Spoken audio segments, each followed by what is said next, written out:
Hello there, guys, and welcome to this live stream. So, my name is Derek Tafoma, and I'm all about helping you to take control of your brand and to grow your influence. So, two keywords here, which is what I'm all about, is can you take control of your brand, and also how can you grow your influence, and should you be growing your influence? In fact, if you're on social media, what are you doing? Are you growing your influence? Are you building your brand? Those are the two things that you could be thinking about. So, in today's live stream, I just want to ask a simple question, and that simple question is: Has technology, can technology help us to stop rigging? Okay, we all know that rigging can take place. Rigging has taken place, especially in our voting system in Zimbabwe. We know that that has happened. But what can we do about it? And maybe not this election, but maybe during another election, can we actually stop the rigging machine? And the answer is that there is actually a solution which has been which some people have come up with, and this solution is all about the blockchain.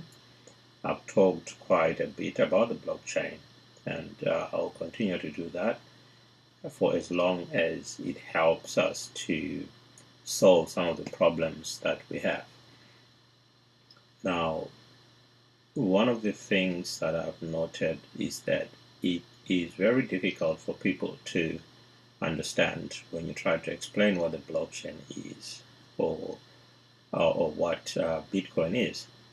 Much the same way as it is difficult to explain what the internet is, because Bitcoin is just a protocol like the internet.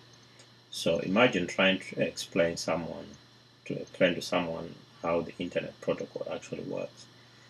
For the average person, it doesn't really matter how it works.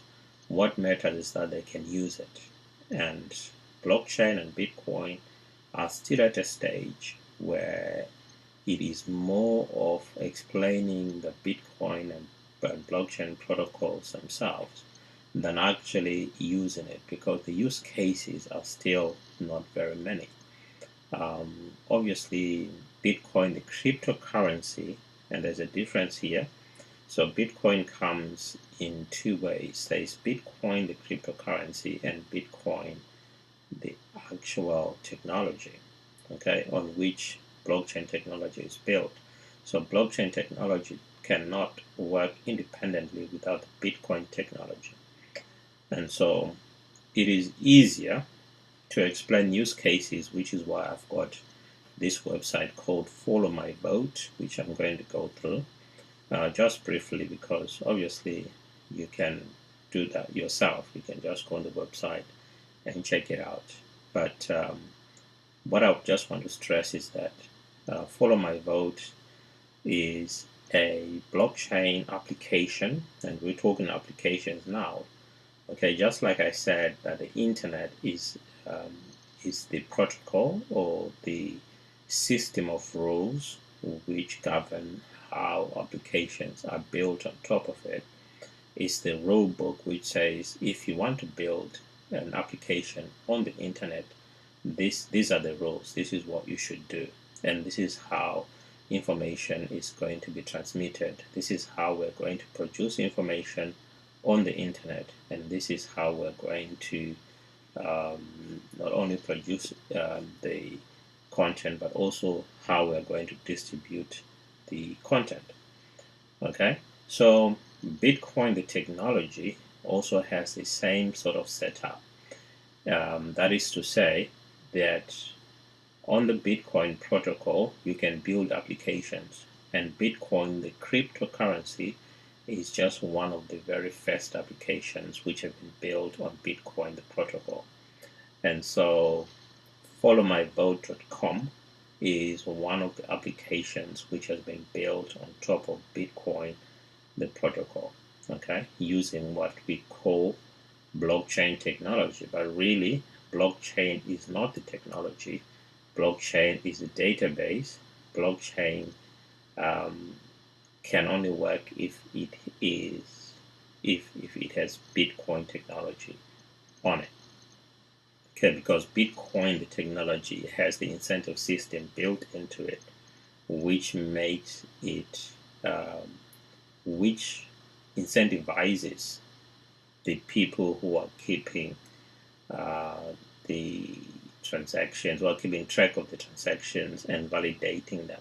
Okay, those people are called miners, and those people need an incentive. They need to get paid, and Bitcoin is the payment system. Bitcoin, the cryptocurrency that is the payment system for Bitcoin, the technology. And this Follow My Vote is just one of those technologies or one of those applications which is running on the blockchain or on Bitcoin, the technology. Okay, so let's go over to Follow My Vote and see just what it looks like. So there is followmyvote.com, so you can get involved here, contribute code, become an ambassador, join the mailing list, receive blog updates, blah blah blah. Our technology, online voting. So you've got blockchain technology, blockchain voting, the end of the end-to-end process, blockchain comparison, a closer look at Bitcoin, BitShares, and Ethereum, etc., etc. So you can have a look at all of that. And the FAQs are here. Then you've got some news, blog, press releases, press kit, social media, videos. You can watch some videos here, some infographics, and also some podcasts. I'd like to go over their podcasts and see if I can learn a few things. And there is Nathan Hood, the Chief Technology Officer at Follow My Vote. You can watch that video. It's going to explain, but I'll just read this simple definition here. So a blockchain is an audit trail for a database. So it's an audit trail. That's what a blockchain is, because it needs to be audited. So we need to know the transactions which have taken place on a database, and it is managed by a network of computers where no single computer is responsible for storing or maintaining the database. Okay, and that's very important, because if no single computer is responsible for the storage and the maintenance of the database, it means that a government cannot be in charge of this.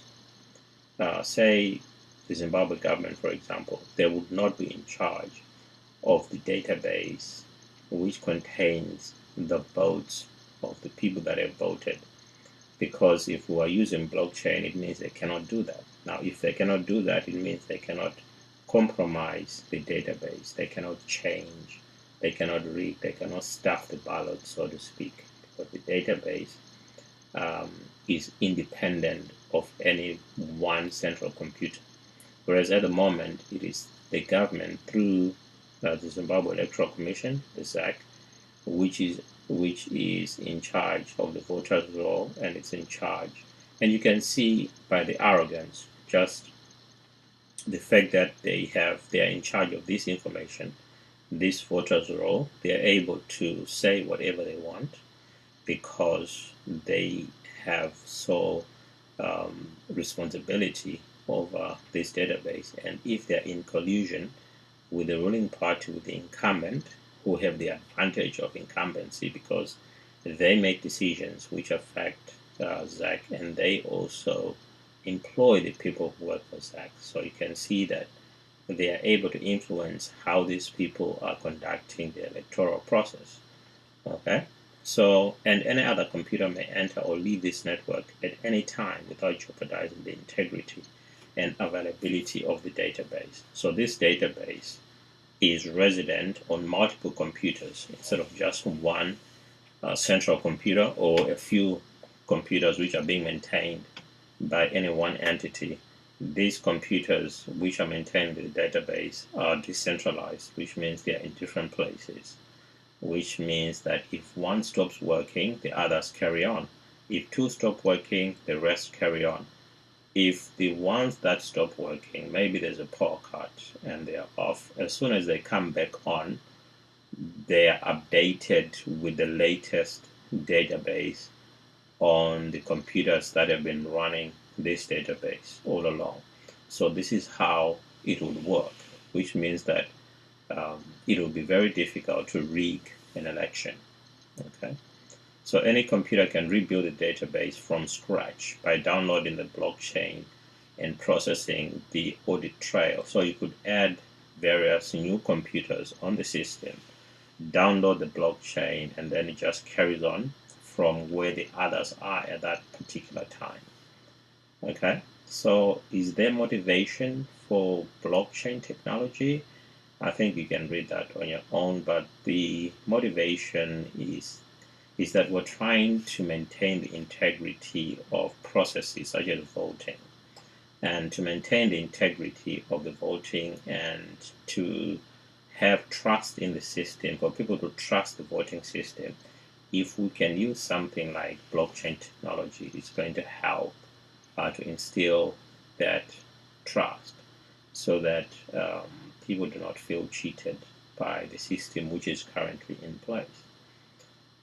Okay, then you can always read about how blockchains work, blockchains in action. So the most obvious example of blockchain technology in use today is Bitcoin.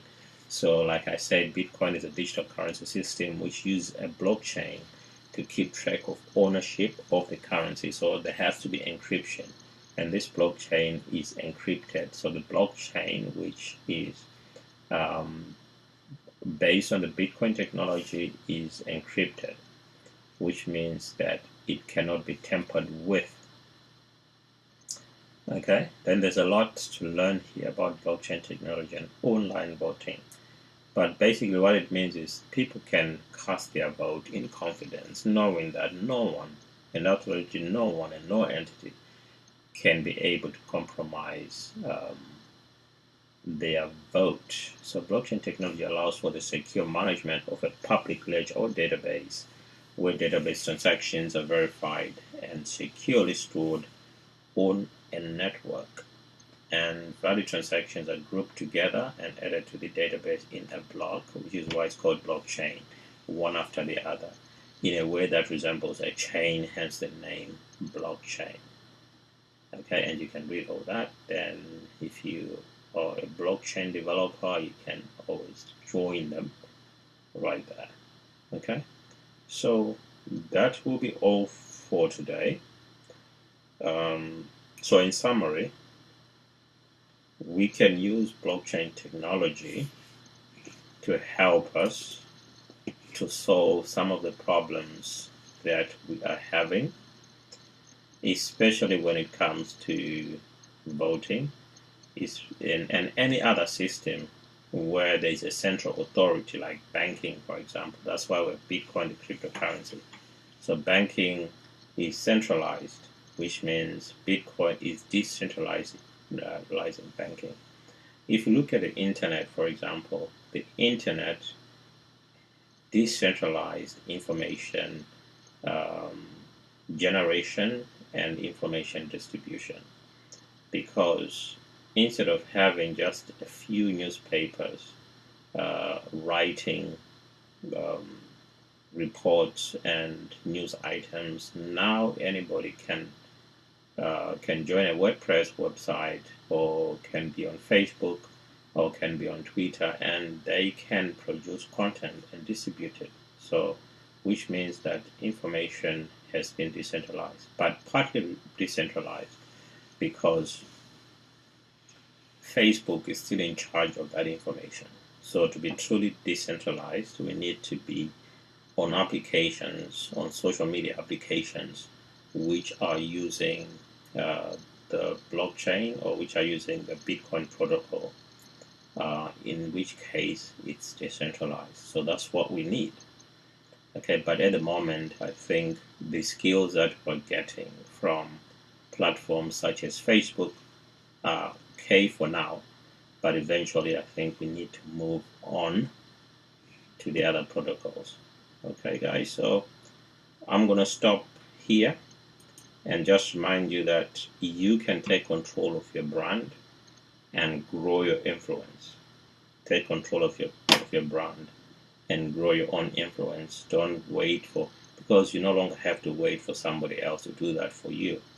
You can do it yourself. You can open a Facebook page like this one, and you can do Facebook Lives like this ones, and you can just talk about the things that you're passionate about, or the things that you know, or the skills that you know. So talk about your skills, talk about the things that would give you influence online. Thank you for watching.